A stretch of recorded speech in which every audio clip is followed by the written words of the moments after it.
Okay, we're going to talk about themes briefly. Now, the reason I've left this till last is that although everyone frets over how their website looks, in practice you've actually got a bit of time to get this sorted out, because the most important thing in my mind is to get some content up there and get Google crawling round, because until they've done that, humans aren't going to even look at the site anyway apart from you.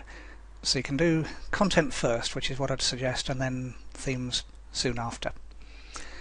The default nowadays is 2012 theme, which is, as you've seen, quite ugly. Now, to my mind, obviously change that wording, but to my mind I'm quite happy with that, because I want people to, if I'm doing a site, I want people to basically read the text, look at the images if need be, and click on links and buy stuff. But a lot of people prefer to have something that looks a little bit prettier. If you've got, like I showed you with HostGator where it installed earlier versions, you'll have probably 2010 and definitely 2011 themes there as well.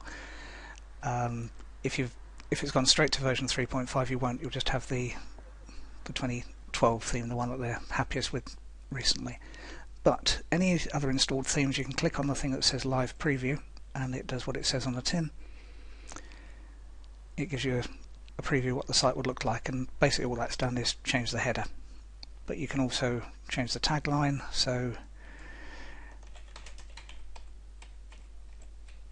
and that happens as it goes, but it won't save it because I'm not going to tell it to. You can change the colours, so just clicking light or dark will give you that. Personally, I don't like reversed out text, which is where it's white on black. I much prefer black and white, it's easier to read. The layout, content to the left is standard nowadays, don't change that unless you're graphics designer freaks, but basically don't change it.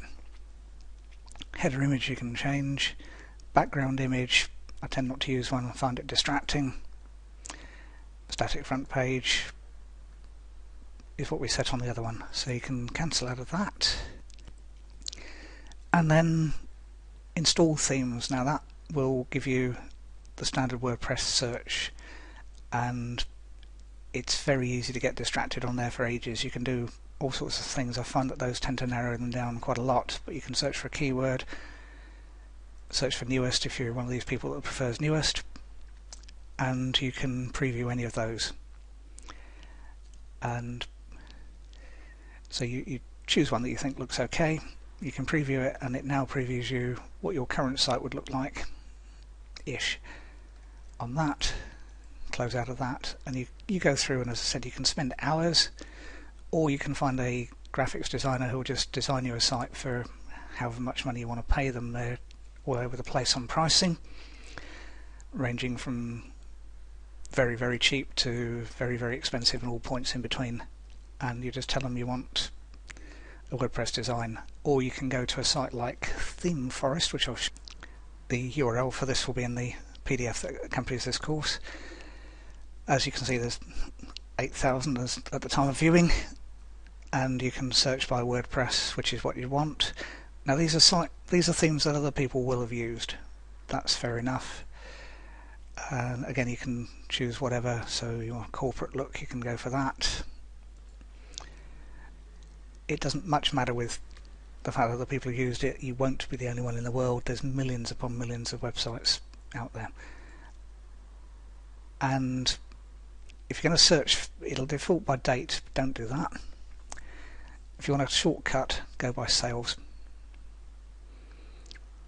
So you find the site designs that have been, and they're roughly $50 at Theme Forest. They're not much different. Some are $45, some are $40, but most are $50, $55. And then you can preview that and see why other people like it. And you've got screenshots, live previews, all sorts of things, and a sales pitch on what it does. So if you're stuck for a theme, Theme Forest is a good place to start if you can't find one in the default themes, but there are loads of those, and some, again, if we go for a search, one word I often just type in is premium, because those tend to be slightly more corporate-y, that particular one.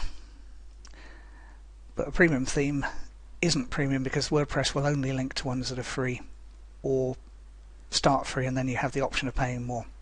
So that particular one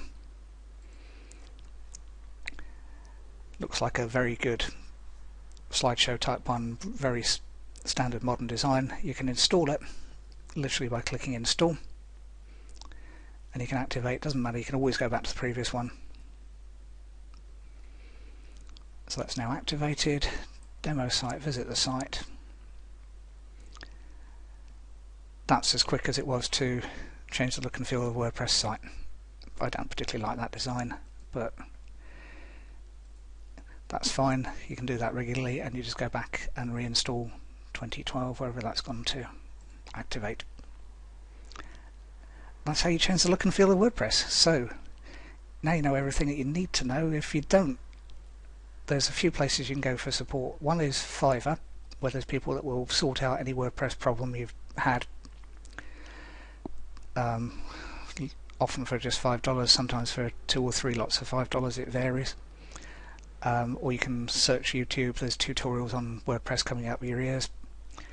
But this will give you 95% upwards of what you need to know, and the other 5% will be individual to you, so you'll need to find what you need to find, if that makes sense.